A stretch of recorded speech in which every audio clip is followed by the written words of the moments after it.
गौतम बुद्ध के जीवन में ब्रह्मचर्य का एक विशेष स्थान था। एक बार एक शिष्य ने उनसे पूछा, भगवान, अखंड ब्रह्मचर्य का पालन कैसे किया जा सकता है? क्या यह संभव है?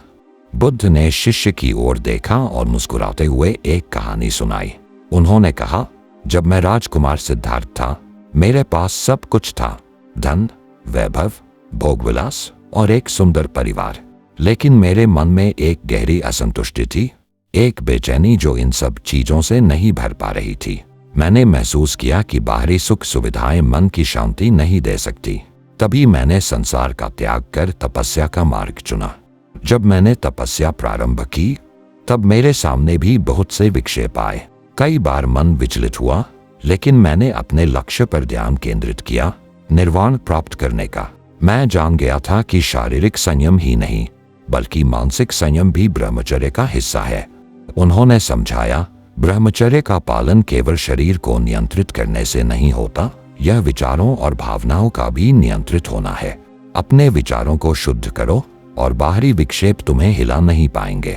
अगर मन में वासना है तो शरीर पर नियंत्रण रखना मुश्किल होगा। इसलिए सबसे पहले मन को शांत करना होगा।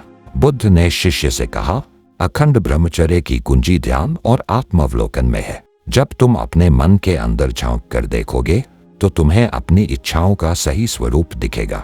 तब तुम समझोगे कि असली शांति बाहर नहीं, भीतर से आती है। अखंड ब्रह्मचर्य उस आत्म शांति का रास्ता है। शिष्य ने सिर झुका लिया और कहा, भगवान, मैं अब समझ गया कि ब्रह्मचर्य केवल शारीरिक संयम नहीं, यह एक मानसिक अनुशासन भी है। बुद्ध ने अंत में कहा, जब मन शांत हो तब अखंड ब्रह्मचर्य का पालन संभव हो जाता है। यही जीवन की सच्ची शांति का मार्ग है। क्या आप भी अखंड ब्रह्मचर्य के इस गहरे संदेश से प्रेरित हुए? नीचे कमेंट करके हमें बताएं कि इस ज्ञान ने आपको किस तरह प्रभावित किया। अगर आपको यह कहानी प्रेरणादायक लगी तो वीडियो को लाइक करें और ऐसी ही अद्भुत कहानियों के लिए हमारे चैनल को सब्सक्राइब जरूर करें और कमेंट में बुद्धाय नमः जरूर लिखें। धन्यवाद।